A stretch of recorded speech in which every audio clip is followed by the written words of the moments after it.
The silence ceases its destruction. Humanity builds a new alliance, not with empires, but with survivors. Aliens who once mocked humans now kneel beside them, rebuilding the galaxy under a single banner, the Renewal Accord. As the last scene fades, Marahel looks upon a newborn star and says, "When they turned away, we rose." The galaxy was dying. Once its stars had burned bright, each world humming with life and trade, its people moving freely across light years. Now, sector by sector, entire systems went dark. No distress beacons, no survivors. Just silence. The alien empires called it the Silence, a force no weapon could stop, no shield could block. Ships that went in never came back.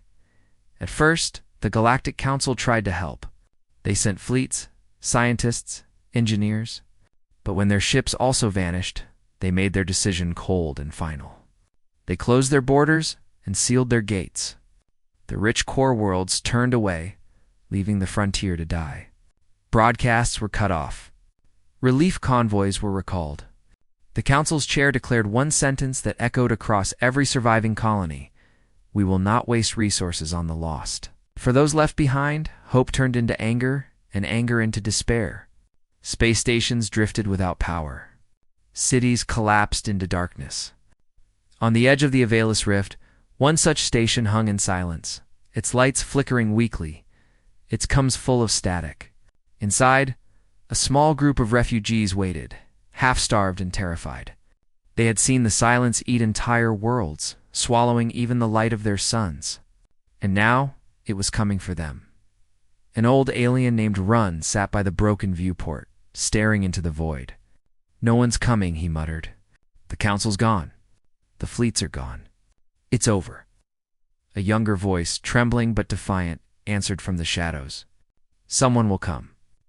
It was a child, clutching a cracked cum device. "They have to." Ren only laughed, bitter and tired. "Who, little one? The gods? The dead?" But before he could say more, the console beside him flickered to life. Static filled the room, followed by a faint, rhythmic tone. It wasn't random. It had structural, mechanical, deliberate. The child's eyes widened. "That's not council code." "No," Ren whispered, leaning forward. "That's ancient. That's human." The word hit the room like a shockwave. Human. A species no one had seen in hundreds of years. The archives said Earth was destroyed long ago, its colonies scattered, its fleets vanished after the Great Collapse. Humanity had become a myth. Story parents told their children about the savages who once fought the stars themselves. The cum crackled again, clearer now. A calm human voice spoke through layers of distortion. "This is EarthGov Humanitarian Task Force Sector, Avelis. To any survivors, hold position. We are en route." No one moved for several seconds. Then chaos erupted. Refugees ran to the windows, scanning the void. "It can't be real." One shouted, "It's a trick." Another cried, but Run's heart pounded in his chest. The rhythm in that voice, the tone, the certainty, was real. Humans were coming. Minutes passed. Then the darkness outside shifted. Shapes appeared, sleek, angular ships cutting through the void with silent engines. Their hulls gleamed black and silver, carrying an emblem no alien had seen in centuries. A blue circle with white lines, Earth's forgotten insignia. They didn't come with weapons drawn. Instead, light flooded from their ships like dawn breaking through night. "Contact," one refugee shouted. "They're hailing us." A woman's voice filled the cum channel, commanding human. "This is Captain Mara Hale of the Terran Relief Fleet. We're here to help." For a long moment, no one spoke. The aliens aboard the station had grown used to betrayal, to being left behind. They expected demands, conditions, politics. But instead, human dropships launched immediately. Within minutes, armored figures moved through the airlocks, humans in white exosuits, marked with red crosses. Medics, engineers, soldiers, they carried food, water, generators, and tools.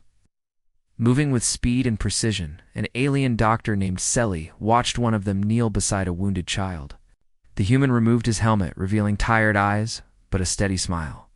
"You're safe now," he said softly, placing a glowing injector against the child's arm. The boy's breathing steadied. Selly stared in disbelief. "Why? Why are you helping us?" she asked. The man looked at her like it was the simplest question in the universe. "Because you need it." Word spread fast. Across the dying sectors, faint transmissions began to appear. Humans had returned not as conquerors, but as saviors.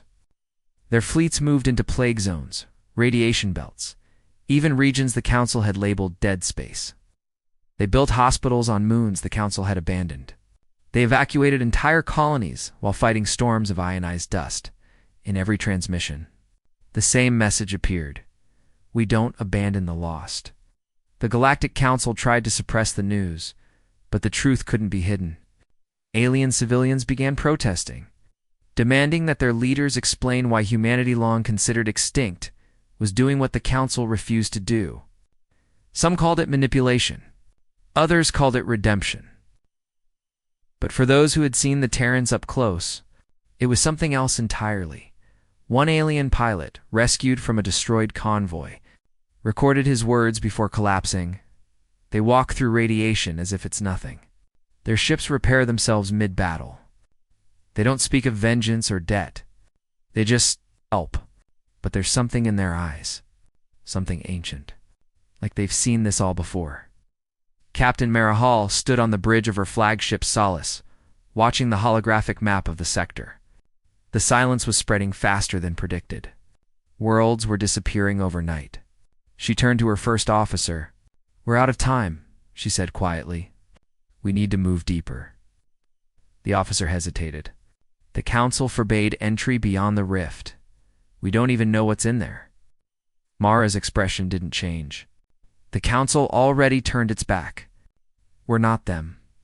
Outside, the fleet adjusted course, engines burning bright. Refugee ships followed behind, guided by Terran escorts. For the first time in years, hope returned to the void. Back on the abandoned station, Ren stood by the window again, watching the human ships depart. The child beside him whispered, "They came for us." Ren nodded slowly, tears in his tired eyes. "Yes," he said. "When the galaxy turned its back, they came." But even as the humans disappeared into the distance, something far beyond the stars stirred. The silence, vast and endless, shifted course. It had felt something new, something familiar. It began to move toward the humans. And far away, aboard her command ship, Captain Mara Hale looked out at the stars and whispered to herself, "Let it come." Guess humanity hadn't returned just to survive. They'd returned to change everything. The human ships spread across the dying sectors like streaks of silver light. Every planet they reached told the same story: ruined cities, empty hospitals, silent skies. The people who remained were the forgotten ones, survivors of a galaxy that had decided they weren't worth saving. But wherever the Terran fleet went, lights returned to the dark. On the surface of Chiron 4, acid rain fell endlessly, burning metal and stone alike. The world was abandoned decades ago after the silence began consuming its atmosphere. Yet now, a column of Terran dropships cut through the storm, landing near what was once the capital's medical dome. Through the fog and lightning, the humans moved, white tarmared figures with the symbol of Earth. Glowing blue on their shoulders, Captain Mara Hale walked at the front, her helmet sealed, her boots sinking into pools of black water. The alien survivors hiding in the dome could hardly believe what they saw. To them, humans were stories, creatures of war and chaos, long gone from the galaxy. But here they were, walking through storms that would melt most living beings alive. One alien soldier aimed a shaking blaster. "Stay back! The Council left us here to die. What do you want?" he shouted. Mara stopped and raised her visor, revealing tired human eyes. "Come," not threatening. "We want you alive," she said. "That's all." Her words broke the tension. Behind her, Terran medics rushed forward, opening crates of glowing nanomed gel, portable shelters, and radiation filters. Within hours, the dome's lights flickered back to life for the first time in 15 years. Power surged through the structure, and the air began to clear. The aliens watched in silence. One of them, a small engineer named Lear, approached a Terran technician who was repairing a generator. "Why?" Lear asked quietly. "You gain nothing from this." The human woman smiled behind her helmet. "Because someone has to care," she replied, connecting a final cable. The generator roared to life. Within days, similar reports began spreading across the galaxy. Human ships were seen rescuing colonies thought lost forever. They rebuilt spaceports, distributed supplies, and reactivated weather stabilizers. Where others saw hopelessness, they worked. They didn't ask for payment, allegiance, or recognition. They just acted. And slowly, the galaxy began to whisper again. A trader on the moon of Vashari sent a transmission to anyone who would listen. "I saw them, humans. They came in silent ships, repaired our reactors, and left before we could even thank them." One of them looked back and said, "Keep the lights on." An old priest on the planet Daron recorded his message. "The Terrans walk where death rules." I watched one walk through a burning field to pull out a dying child. They wrapped the boy in their own armor and carried him out as if fire meant nothing. Even the Galactic Council began to feel the growing unease. Within their shining towers, alien leaders watched the human rescue broadcasts with disbelief. The chairwoman of the council, a tall, crystalline being named Voriton, frowned as she replayed the footage. "They were supposed to be extinct," she said coldly. "If they have returned, they will disrupt the balance." "Should we make contact?" asked one of her aides. Voriton's eyes narrowed. "No, observe. If they threaten us, we will remind them who rules this galaxy." But on the ground, things were different. Humanity was winning hearts, not battles. In a destroyed city on Thalax, a small crowd gathered as a Terran ship descended. They expected weapons. Instead, cargo doors opened to release drones carrying food and medicine. The humans didn't even land. A voice echoed through the speakers. To those still standing, "You are not alone." Children ran through the dust to catch falling packages. Old soldiers wept openly. For the first time in a generation, the word hope didn't sound like a lie. Captain Mara Hale stood on the bridge of the Solace, surrounded by holograms of the systems they had reached. Each glowing mark was a rescued world. But in the center of the map, a vast region still pulsed blackware. The silence was strongest. She stared at it for a long time. Her first officer, Lieutenant Armin, broke the silence. "That's the core of the silence, isn't it? We should stay clear." Mara didn't look away. "No, that's where the real answers are." He hesitated. "You think the Council will allow it?" "The Council lost its right to allow anything the moment they abandoned everyone," Mara said quietly. "We don't need their permission." Outside, the fleet prepared for another jump. Engineers rearmed the medical shuttles, technicians recharged the AI cores that powered their reactors, and medics worked without rest. Humanity was moving deeper into the void, chasing something no one understood in the refugee camps they left behind. Aliens spoke of the humans with a strange mix of awe and fear. Some believed they were angels. Others thought they were mad. But all agreed on one thing: where the Terrans went. The silence hesitated. There was an incident on the world of Zaire. A black storm rolled in from Orbiton's early wave of the silence. Dark and hungry. Every species knew what that meant. Total annihilation. But instead of fleeing, the humans stood their ground. They deployed a device atoll, humming spire of light. As the storm reached it, the shadows broke apart, bending around the human camp like wind around a mountain. The survivors swore they heard voices whispering in the storm, stopping, retreating, when the storm passed. A single message was transmitted to every nearby outpost. The silence can be resisted. The Council dismissed it as impossible. But the survivors didn't. They started sending distress calls directly to EarthGov channels, bypassing the Council entirely. For the first time in centuries, the galaxy was looking to humans not as monsters, not as myths, but as saviors. Late one night aboard Solace, Mara stood alone, staring out at the stars. Her reflection looked older than she remembered. "We're not just saving lives," she whispered. "We're waking something." A voice came through the command old AI called Argus, built long before the collapse. "Captain," it said, "you should rest." "Later," she replied softly. "We've got work to do." Argus paused, then added something unexpected. "The silence has changed its trajectory.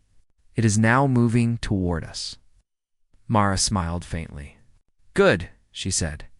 "Maybe it remembers us." And as the fleet entered hyperspace, their engines lighting up the void, billions watched from across the stars. They saw the forgotten species of Earth move forward with no fear helping, building, defying the impossible. When the galaxy had turned its back, humanity hadn't vanished. They had simply waited for their moment. Now, that moment had come. Whispers began to spread through the dark lanes of the galaxy.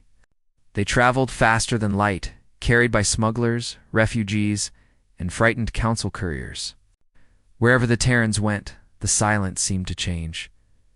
It hesitated, it bent, it slowed. To the desperate, it looked like hope. To the powerful, it looked like danger. In the high spires of the Galactic Council, the alien leaders met in secret chambers filled with blue mist. The chairwoman Voriton stood at the center, her crystal body glowing coldly. Around her were envoys from a dozen species, each one nervous, each one pretending not to be afraid. "The reports cannot all be true," said a scaled ambassador, his voice trembling. "They say the humans walked into a reactor core to rescue a child and came out unharmed." "They say the silence avoids their ships," muttered another. "They say," Voriton interrupted sharply, "that humans have returned to challenge the council itself." She paused, the room silent. "We cannot allow that." "But chairwoman," one of the aides said carefully, "they are saving billions. The people adore them. If we act too soon, then we will remind the people what humanity truly is," Voriton snapped. "Violent, dangerous, uncontrollable." Her eyes dimmed and she spoke softer, colder. "Send spies. I want to know what they're hiding. No one defies the council." Far from the shining worlds of power, Captain Mara Hale's fleet moved through the debris of forgotten systems. The Terrans were quiet, focused, always working. They didn't celebrate victories. They didn't broadcast pride. They just kept going. Mara watched from the bridge of the Solace as drones retrieved data from a derelict colony. The planet below was silent, trees turned to stone, oceans to glass. "How many worlds like this?" she asked. "Too many," replied Lieutenant Armin softly. "Each one the same, frozen in mid-motion, as if life just stopped." Mara stared at the hologram. The silence wasn't destruction, it was erasure. No bodies, no wreckage. Just stillness. She touched her wrist console. "Argus, analysis." The ship's AI responded immediately, voice calm and human-like. "Preliminary scans indicate a resonance field, Captain. Energy pattern matches human neural frequencies." Mara frowned. "Human?" "Yes," said Argus. "Or something once connected to us." For the first time, even she didn't know what to say. 2 nights later, the spies arrived. They came quietly, hidden among the refugees. The council's agents strained in deception, fluent in every tongue, blended easily into the camps that the Terrans protected.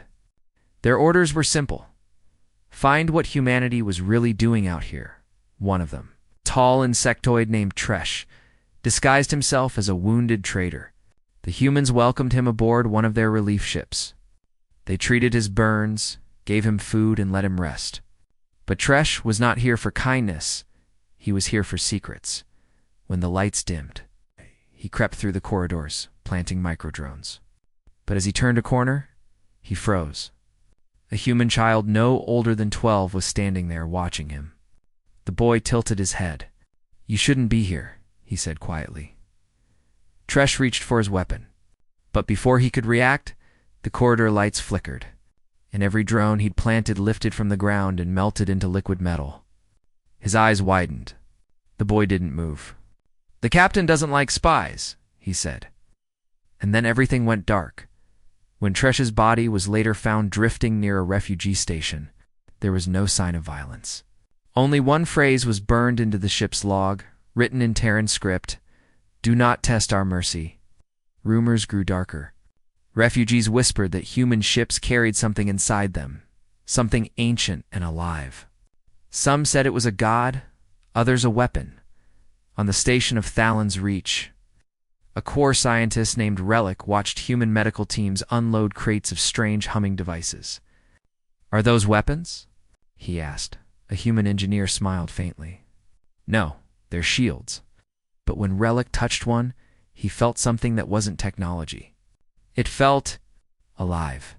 The device pulsed faintly, like a heartbeat. He recoiled. "This isn't science," he muttered. The human's eyes softened. "Maybe it's both." Later that night, Relic recorded a message in his private log. "They are not the same species the archives describe. They speak softly, but their presence bends the world. Even the silent seems to listen when they arrive. I believe humanity has changed. Or perhaps they were always like this and we never saw it." In the Outer Rim, deep beyond Council patrols, Mara's fleet continued their rescue missions. But strange things were happening. The silence was no longer random, it was following them. Moving closer, watching. On the bridge, alarms began to sound. "Captain," said Argus, "an unidentified energy surge is forming ahead. Pattern consistent with previous silence behavior?" Mara nodded. "All ships, defensive formation. Get the civilians behind us." Through the viewport, a wall of darkness appeared like liquid shadow, swallowing the stars. Every sensor went dead. Crew members held their breath. Then the silence stopped. It hung there, pulsing slowly. The human ships floated before it, their lights flickering. For a moment, it seemed as if the void itself was waiting. Mara stepped forward. "Argus," she said, "open transmission channel." The AI warned. "The entity is not responding to standard communication bands." "Then use mine," she said.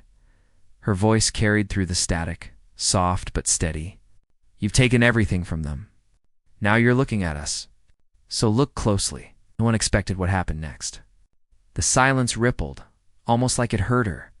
Then, as suddenly as it came, it withdrew, fading into the distance like a wave pulling back into the sea. The bridge was silent. Armin whispered, "What did you just do?" Mara's expression was unreadable. "I think," she said slowly, "it recognized us." Across the galaxy, Council watchers panicked. Their probes had recorded fragments of the encounter energy patterns that defied understanding. The Council's scientists ran tests and simulations for days, but only one result repeated: human, genetic. Material had a resonant match with the silence's energy field. Voretin stood over the data projection, her glow flickering with fear. "This cannot be," she hissed.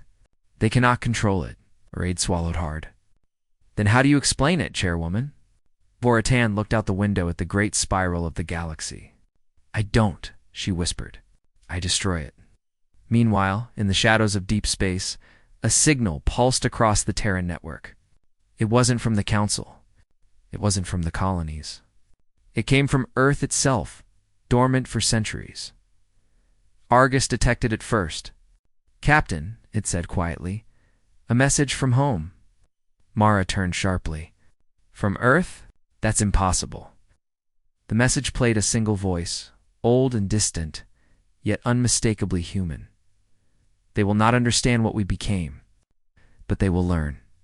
The crew stared at one another in silence. Mara's eyes hardened. "Set course for the next sector," she ordered, and as the stars stretched before them, every alien spy, every Council watcher, every hidden observer came to the same terrifying realization: the humans were not just helping.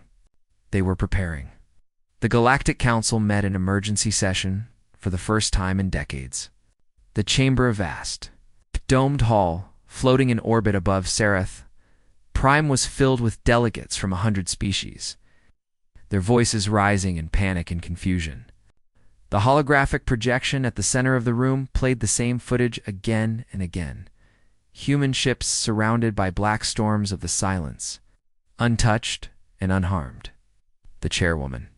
Voritan slammed her crystal hand on the table, the sound echoing through the chamber. "Enough," she shouted. The noise died instantly. Her body glowed faintly red, a sign of fury among her kind. "We all see what is happening. Humanity has returned, and it is no longer the fragile race our ancestors described.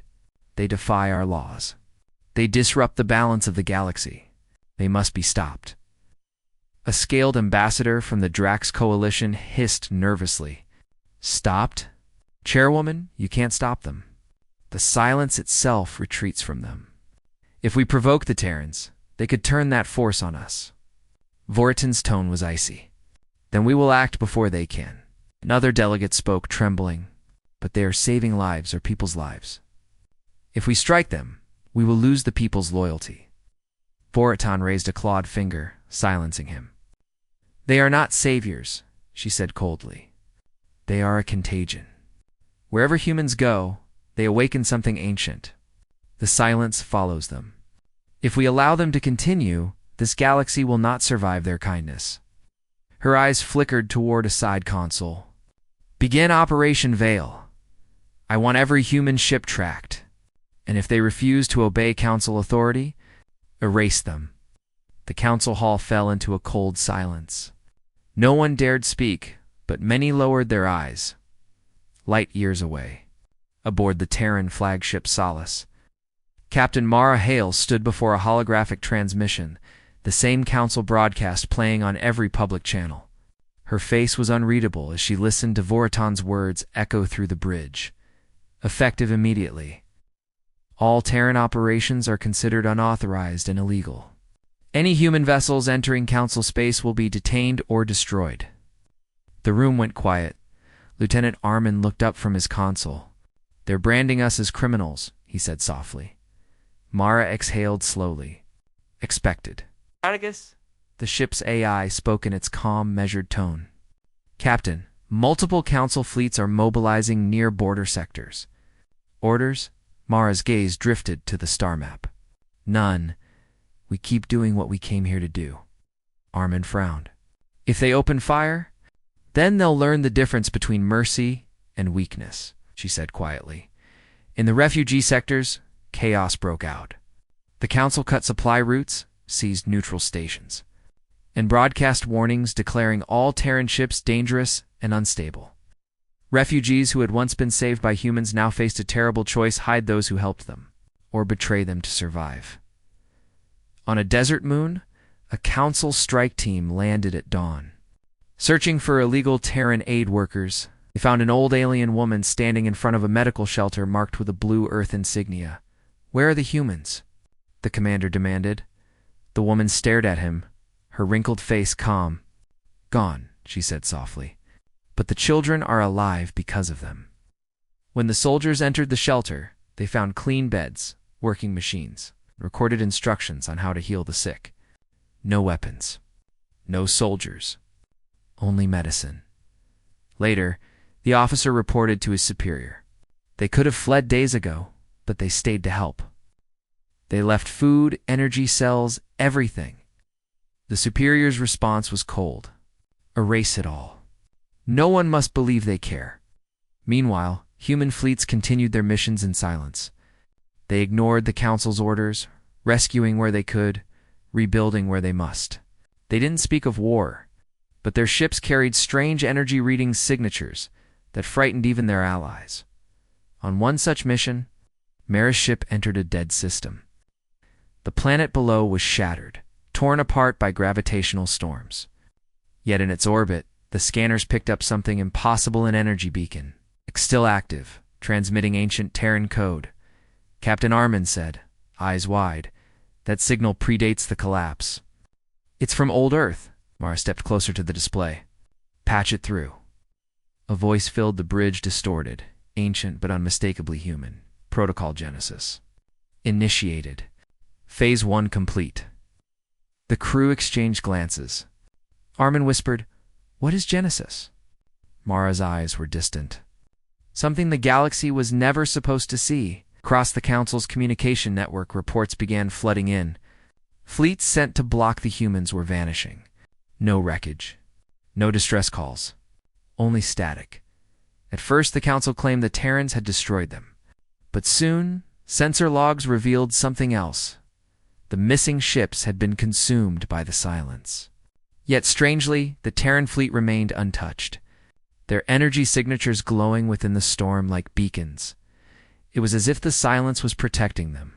Vora 10 stood before the Council once again, her body flickering with agitation. "They have aligned themselves with it," she hissed. "The silence obeys them. Do you not see what this means? They will become gods among us." An elderly scholar from the Alari species spoke softly, trembling. Or perhaps they already were. The room erupted in outrage. But Voratan only stared at the holomap, the spreading influence of humanity's movements. For every world they saved, the silence receded. For every Council attack, it grew stronger. "They're changing the galaxy," she whispered. "And they don't even need to fight us to win." Back on Solace, Mara addressed her fleet. Thousands of ships, millions of survivors, all listening. Her voice carried across every channel, clear and unshaken. "You've heard the Council," she said. "They call us criminals. They call us dangerous. Maybe they're right. Because we are dangerous to those who abandon this galaxy." She paused, letting the silence hang. "They closed their borders. They left the weak to die. We chose differently. We don't rule by fear or law. We rule by action. And no Council decree will stop us." Her last words echoed through the fleet. They turned their backs on the living. We didn't. Applause thundered across the CUM network.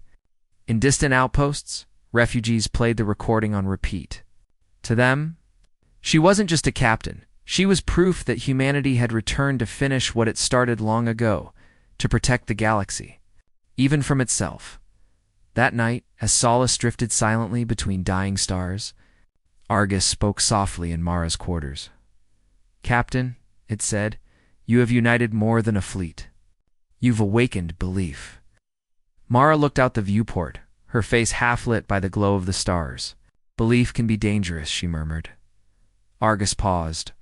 "And yet, it may be the only thing that saves them." Mara's gaze hardened. "Then let's give them something to believe in." Outside, the Terran fleet adjusted its formation, engines lighting the dark like a constellation reborn. The Council had turned against them. The silence was drawing near. And still humanity moved forward. They were outnumbered. They were surrounded. But history had already begun to whisper a new truth across the stars when the galaxy turned its back. Humanity didn't bow. They rose. The silence came like a tide of darkness, swallowing entire systems overnight. One moment, a planet would glow with the light of cities and ships. The next, there would be nothing, no signals, no life, no sound. Even the Council's most powerful fleets vanished without a trace. Every world that had joined in condemning humanity was the first to fall. From the frozen moons of Kareth to the lush worlds of the Valar, the silence devoured without mercy. And yet one truth became impossible to ignore. It never touched the humans. On the Bridge of Solace, Captain Mara Hale stood in silence as the map unfolded before her. Entire sectors were turning black, each light on the screen fading into nothingness. Lieutenant Armin looked pale. "It's not random anymore," he whispered. "It's choosing targets." Mara's expression didn't change. "No," she said softly. "It's remembering." Argus, the ship's AI, flickered to life beside her. "Confirmed, Captain. The silence has shifted its pattern. It's bypassing Terran sectors entirely and focusing on former Council worlds. Estimated extinction counts, 16 billion and rising." A hush fell over the command deck. For a long moment, no one spoke. Then a CUM officer whispered, "Captain, what if the silence isn't attacking them? What if it's judging them?" Across the galaxy, chaos reigned. Refugee convoys filled the void, begging for help. Council ships fired on each other, fighting for dwindling resources. Broadcasts screamed across every frequency the humans knew. They brought it here. Earth has cursed us all. The silence listens to them why. In the chaos, the Terran fleets kept moving. They didn't broadcast speeches anymore. They didn't respond to threats. They just kept rescuing survivors, one world at a time. On the shattered planet of Thaler, the sky boiled with black clouds. A single human carrier descended through the storm, its engines glowing like suns. The survivors, hundreds of alien civilians, ran toward the light. Screaming as the ground trembled behind them, the first dropships opened their doors. And Terran soldiers poured out, armored, faceless, unstoppable. They didn't shoot. They didn't shout. They lifted the wounded, shielded the weak, stood between the people and the oncoming wall of darkness. A terrified alien screamed, "Why aren't you running?" A human medic turned, his voice steady through the storm. "Because you can't outrun what you don't understand." Behind him, the darkness stopped, frozen in place, pulsing like a living thing. The humans stared at it calmly. And then, for the first time, the silence moved backward. It retreated. The news spread like fire. Across the stars, witnesses told the same story. Wherever humans stood their ground, the silence bent away. Some claimed they saw shapes, within it shadows of faces, whispers of voices that once were. Others said they heard human words spoken in the dark. One recording, captured by a fleeing drone, became the most replayed signal in the galaxy. It showed Captain Mara Hale standing on the surface of a dying moon, the black storm roaring behind her. Her armor cracked and glowing from heat. She raised her voice and shouted into the void, "You don't take them. Not again." The silence stopped. The storm flickered. And then, like a wounded animal, it withdrew. When the footage reached the council, even Voratan stood frozen, her glow dimming. "That's not possible," she whispered. Nothing commands the silence. But deep down she knew she was wrong. Meanwhile, in secret laboratories, scientists analyzed the energy signatures surrounding human ships. What they found terrified them. The frequency of the silence's energy field matched the human genome almost perfectly. "Their biology is resonating with it," said a trembling researcher. "It's not reacting to them as intruders. It's responding to them as kin." The council's response was swift and ruthless. Voratan appeared on every channel, her voice booming across the galaxy. "Humanity has brought death to our stars. They control the silence and use it as a weapon. All species must unite to destroy them before it consumes us all." Millions believed her. Fleets launched. Bombardments began, but the humans didn't fight back. When the first Council fleet fired upon a Terran relief ship near the Release Nebula, the humans didn't return fire. Their shields absorbed the blasts, and then their ships simply vanished. Moments later, the attacking fleet's own weapons turned against them. Ships imploded one by one as their engines failed, their power cores going silent. No one could explain it. A terrified pilot's last transmission said, "They're not fighting us, they're erasing us." Back on Solace, Mara listened to the reports in silence. Around her, the crew waited for orders. Argus's voice broke the tension. "Captain," it said, "Council fleets have declared full war. Estimated 30,000 ships moving into Terran-controlled sectors." Mara closed her eyes. "They still don't understand." Armin clenched his fists. "Let us strike back. They'll kill millions of civilians before they even reach us." "No," she said softly. "If we fight them, we prove them right. Let the galaxy see who destroys and who saves." Argus hesitated. In the silence, Mara's gaze hardened. "It will choose." Within hours, the Council's Grand Armada reached the edge of human territory. Thousands of warships stood ready, their weapons glowing like a second sun. And then, without warning, space itself began to ripple. A shadow spread across the stars, the silence arriving like a living storm. The alien admiral screamed for retreat, but it was too late. The storm engulfed them, shredding fleets that had stood for centuries. Ships vanished into black light, their crews erased in an instant. But as the silence advanced, it split open in the center, forming a corridor of clear space. At the end of that corridor, the Terran fleet waited and touched, silent, steady. Every surviving ship in the Council Armada saw it. The humans standing at the heart of the storm. A final transmission came from the Solace, broadcast on every frequency in the galaxy. Mara Hale's voice echoed, calm and unshaken. "You call it a weapon?" she said. "But you're wrong. It's not ours. It's not anyone's. It's the voice of the galaxy itself. It's self-and. It remembers what you did." The stars glowed white as the silence began to fold in on itself, sweeping over the Council fleets but leaving the human ships untouched. "This isn't vengeance," Mara whispered. "This is balance." And then the transmission cut. When the light returned, half the Council worlds were gone. The silence receded, leaving only the Terran fleet and a stunned galaxy in its wake. Aliens everywhere fell to their knees. Whispering the same words again and again, the humans didn't destroy the silence. They commanded it. But the truth was something stranger, something no one yet understood. The silence wasn't following orders. It was listening. The stars were quiet after the storm. For the first time in centuries, the silence had stopped moving. Entire sectors hung motionless, as if the galaxy itself were holding its breath. The Council's mighty fleets were gun-swallowed by the void they had once ruled. Only the Terran ships remained, drifting in the calm that followed destruction. Aboard the Solace, Captain Mara Hale stood at the viewport, her reflection caught in the dark glass. Behind her, the bridge was silent. Crew members moved slowly, speaking in whispers. No one celebrated. No one smiled. The galaxy was in mourning, even if it didn't yet understand why. Lieutenant Armin broke the silence. "The Council fleets are gone, Captain.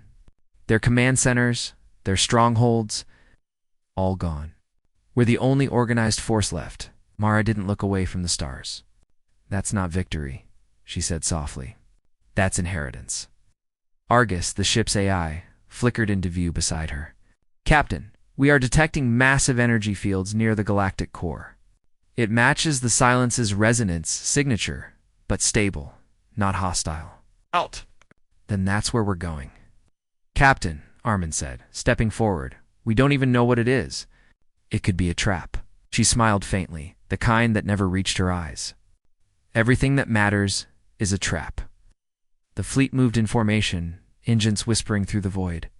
As they approached the galactic center, the stars grew brighter, stranger.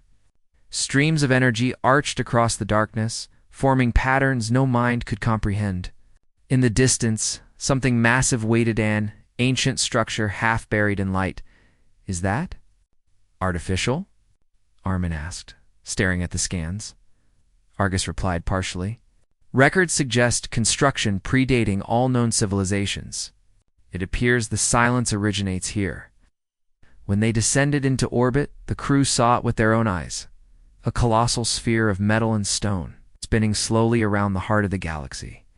Runes older than language glowed across its surface. Mara whispered, "The cradle." They landed near a massive chamber carved into the structure. Inside, the walls pulsed with faint blue light, each beat in sync with the human heart rate. The air was thick, almost alive. Every step echoed like thunder. Argus projected data across Mara's wrist display. "This place is generating the silence's field. It's responding to you, Captain," she frowned. "To me? Yes," said the AI. "Your neural patterns are aligning with the resonance frequency. It recognizes something in your DNA." The realization spread through the team. The silence, this mysterious, unstoppable force, wasn't alien at all. It was connected to humanity itself. "Argus," Mara said slowly, "run a historical deep trace. Link this structure to the last known human records before the collapse." For several seconds, the AI was silent. Then its voice returned, quieter than before. "Captain, this station was built by EarthGov. 9,000 years ago?" The room froze. "That's impossible," Armin whispered. "Human civilization didn't survive that long ago." Mara's face hardened. "No, Lieutenant. It didn't die. It adapted." "Us." The deeper they went, the stranger it became. They found stasis chambers filled with ancient human remains, still glowing faintly with residual energy. Holographic consoles activated when Mara approached, displaying fragments of messages from a forgotten age. One flickered to life as she touched it. A man's voice spoke, weary but resolute. "If you are hearing this, humanity has risen again. We tried to warn them. The silence is not destruction, it is correction. The galaxy itself built it long before we existed. When corruption spread across the stars, the cradle would awaken to cleanse. We became its stewards." The recording glitched, the man's face fading into static. The others feared us. They turned against us. But we endured. And when the next cycle began, we would return to guide it once more. The message ended. Silence filled the room. Armin stared at Mara, eyes wide. "So, we didn't just find the silence, we made it work again." Mara nodded slowly. "We're not its masters. We're its memory." Meanwhile, across what remained of the galaxy, alien transmissions filled the void. News of what humanity had uncovered spread like wildfire. Some called them saviors, reborn guardians of the stars. Others called them monsters who had unleashed the apocalypse. On the Council's surviving worlds, chaos reigned. Without leadership, entire species turned to infighting. But in the shadows of that ruin, a few dared to hope.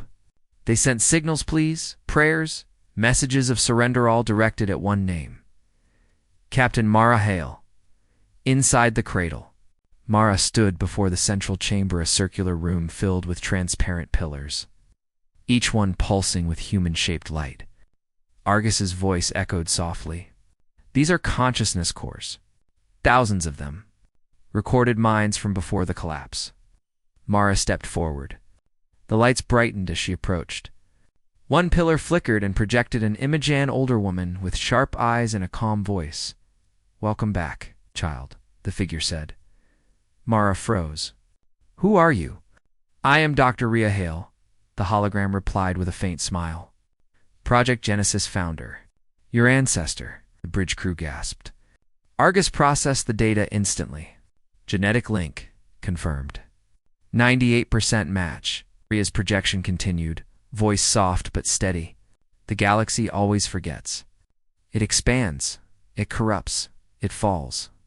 The silence exists to restore balance, to end what cannot be repaired. Humanity became its caretaker, its conscience. But even we forgot. Until now." Mara stepped closer. "Then what am I supposed to do?" Her ancestor's image flickered. "Guide it. The silence listens to your kind. It is not alive, it's an echo of creation itself. It needs direction, purpose. Without it, it becomes chaos." The hologram began to fade. "Remember, child. Mercy is not weakness, but mercy must end where corruption begins." The light vanished, leaving only the hum of the cradle.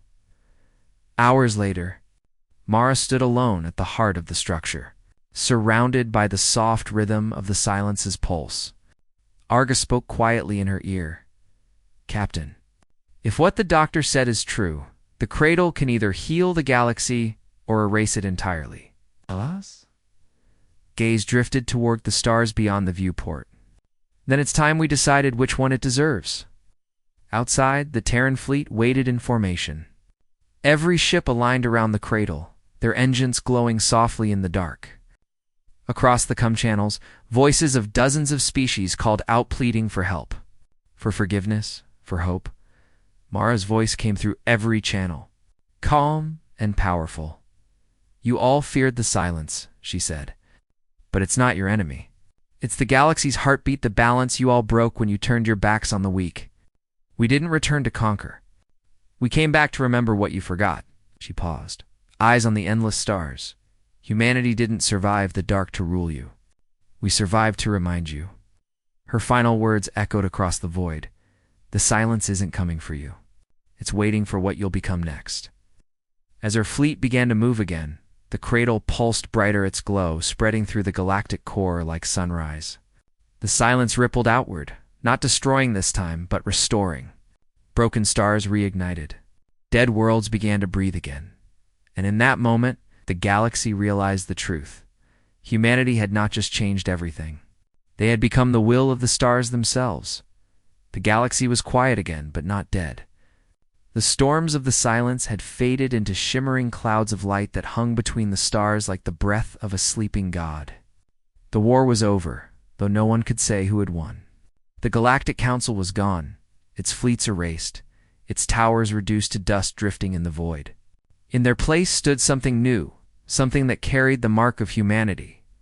Aboard the flagship Solace, Captain Mara Hale watched the birth of a new dawn. Below her, entire star systems glowed with renewed energy. Worlds once blackened by the silence were now alive and oceans refilled. Skies cleared, seeds sprouting in soil that had been dead for centuries. Humanity had not just survived the silence. They had rewritten it, but the cost was written across every face aboard the fleet. There was no cheering, no music, only a deep and endless calm, the kind that came after the storm. Mara stood on the bridge, hands behind her back, her gaze locked on the holographic projection of the galaxy. For the first time in recorded history, there were no borders. Lieutenant Armin stepped beside her quietly. The outer colonies are stabilizing. The Ilari refugees have joined the reconstruction efforts. Even the Drax are rebuilding the Council archives. Everyone's listening to us now. Mara nodded slowly. Not to us, Lieutenant, to what we reminded them of. Armin hesitated. You think they'll change? Mara turned to look at him. They already have. They just need to remember why. The humans had become the center of the new alliance, though they never called themselves rulers. They called it the Renewal Accord, a coalition of worlds dedicated to rebuilding what had been lost.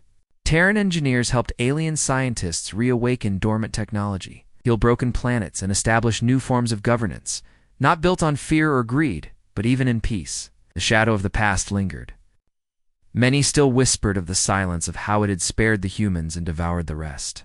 Some saw them as saviors, others as monsters wrapped in mercy. The galaxy watched them with awe and fear, knowing that the same hands that had rebuilt everything could just as easily unmake it again. In the great assembly hall, on what was once the council world of Sereth Prime, representatives of hundreds of species gathered. At the center of the hall stood Mara Hale, no crown, no weapons. Only the insignia of Earth on her chest. An alien elder rose, her voice trembling. Why did you save us? She asked. We betrayed you. We left your kind to die centuries ago, and yet you came back. Why? The room fell silent. Mara looked up, her voice calm, simple, human, because that's what we do. When the galaxy turned its back, we didn't learn to hate. We learned to build. Her words echoed through the hall. Even the translators couldn't dull the weight of them. For the first time, no one argued. No one doubted. Every species in that chamber felt the same thing, quiet. Humbling realization that humanity had become something beyond vengeance or pride. They had become balance. Weeks later, aboard Solace, Argus's voice broke the quiet of the bridge. Captain, there is movement in the outer rim. The silence is stirring again. Armand's hand flew to the console. Another attack? Argus hesitated. No, Lieutenant, it's creating. The holographic display showed the black storm forming into luminous filaments, spreading like veins of light. They weren't consuming worlds, they were seeding them. Planets once lifeless began to glow with energy. Mountains formed, rivers flowed, clouds gathered. The silence was giving life. Mara smiled faintly. It learned. Argus's tone was thoughtful, almost reverent. Or it remembered. The crew watched in awe as the once feared phenomenon became a gardener of galaxies. The humans had not destroyed the silence they had taught at mercy. But even among the beauty, there was weight in Mara's heart. She stood alone later that night, gazing out the viewport at the endless stars. The reflection of her face was faint against the black, strong but tired, human but something more. Argus, she said quietly, do you think they'll forgive themselves? The AI paused. Perhaps not soon, Captain. But forgiveness is not for the past. It's for the future. She nodded slowly. Then let's make sure they have one. Months passed. The solace became a symbol of peace, visiting reborn worlds where humans and aliens worked side by side. Children played under new suns, speaking a dozen languages mixed into one. In the marketplaces of rebuilt cities, banners of the renewal accord waved beside the old Earth insignia, a reminder that light could rise again, even from the darkest ruin. Yet through it all, one message was whispered across every world: the humans came when no one else would. That phrase became legend. Statues were built, not of soldiers, but of doctors, engineers, and relief workers who had carried light into the void. Years later, Mara Hale stood on the balcony of the new Concord Spire, looking down at the bustling city that had grown on what was once a battlefield. She felt the wind for the first time in decades, soft and warm against her face. Armin approached from behind, older now, his voice gentler. The council archives are open again. Historians are rewriting everything. You're in every chapter, Mara chuckled softly. Then they're making the same mistake as before, turning people into myths. Armin smiled. Sometimes myths are the only things strong enough to rebuild a world. She didn't answer. Her eyes were on the skyware, high above. A faint band of silver light shimmered across the horizon. The silence, still there, still watching. Argus's voice echoed softly from her wrist. Captain, the renewal waves have stabilized. Life expectancy across the recovered worlds has doubled. The galaxy is healing, Ara exhaled. Then maybe our work is done. The AI paused. And humanity? She looked toward the stars, her voice calm. Humanity just remembered who they were. As the night deepened, a child somewhere in the city pointed upward at the streak of silver light cutting across the stars. Mom, he whispered, is that the silence? His mother smiled, holding him close. Not anymore, she said softly. That's the sound of the galaxy breathing again. Far away at the galactic core, the cradle pulsed one last time. Energy flowed from it like the heartbeat of the universe. In its light, holographic figures appeared, decos of those who had guided it through the ages. Among them, one shimmered brighter than the rest, a woman with calm eyes and a faint smile. Captain, Mara hailed, her voice whispered through the stars. Carried across every world, every heart, when the galaxy turned its back, we came, not to rule, not to destroy, but to remind it what it means to care. And in that moment, every species across the stars looked up, knowing that the age of fear was over. The age of humanity had truly begun.